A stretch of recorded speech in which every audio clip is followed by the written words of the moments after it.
नमस्कार मंडळी, हा आहे कौला। हा फक्त पावसाळ्याच्या सुरुवातीच्या दिवसांमध्ये ज्या भाज्या येतात तेव्हाच मिळतो। तर आज आपण ह्या कवळ्याचा आंबट बनवणार आहेत चिंबोऱ्या घालून। ह्या चिंबोऱ्या मस्त साफ करून घेतलेत आणि पाण्यामध्ये स्वच्छ धुवून घेतलेत आणि हा कौला अशा प्रकारे आपला एकदम बारीक चिरून घेतला आहे। आता टोपात तेल टाकूया। 3 पळ्या तेल टाकलाय।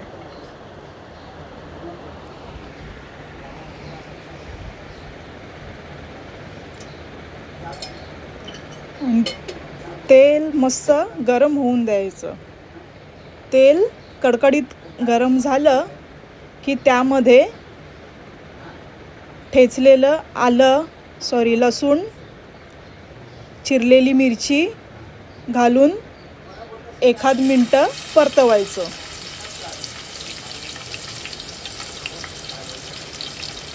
लसणाचा कलर सोनेरी ब्राऊन झाला की त्यामध्ये हळद आणि मीठ ॲड करायचं। ते 1 मिनिटभर परतायचं आणि मग आपला चिरलेला कवळा त्यामध्ये घालायचा। त्यानंतर त्यामध्ये आपल्याला जेवढा रस्सा ठेवायचा आहे तेवढं पाणी घालायचं।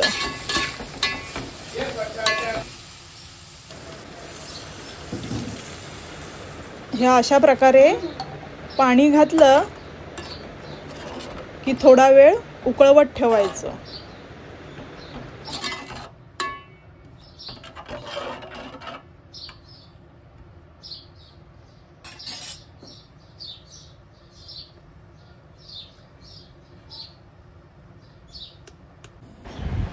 आता ही आहे वरस। ही शक्यतो फक्त खाडीमध्येच मिळते।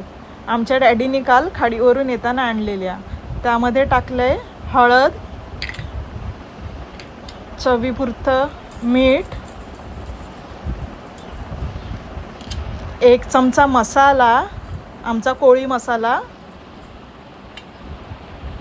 आणि थोडंसं हिरवं वाटण, आलं, कोथिंबीर, मिरची, लसूण यांची पेस्ट आणि ते छानपैकी मस्त सर्व माशाच्या तुकड्यांना लावून घेतलं।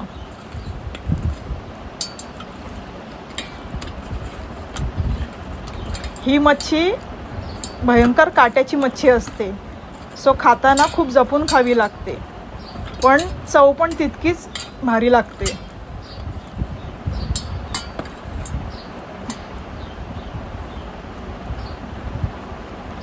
आता पॅनमध्ये आपलं तेल गरम करायला ठेवलेलं ते मस्त कडकडीत तापलंय आणि आपण आता मच्छी फ्राय करायला टाकूया।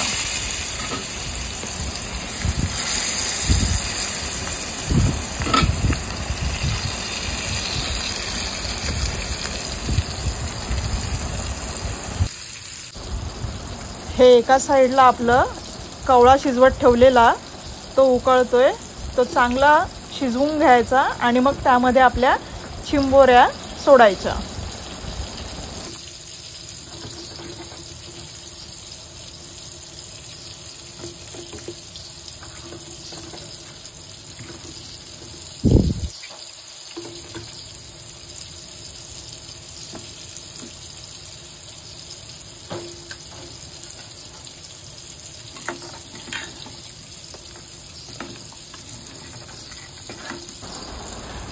आता हे चांगलं 10 मिनिटं तरी उकळून द्यावं।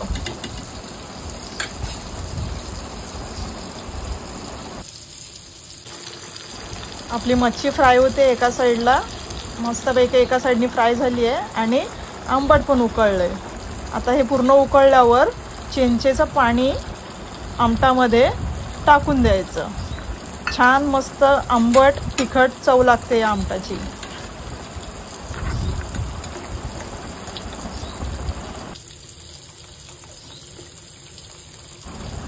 तर अशा प्रकारे आजचा मेन्यू तयार आहे।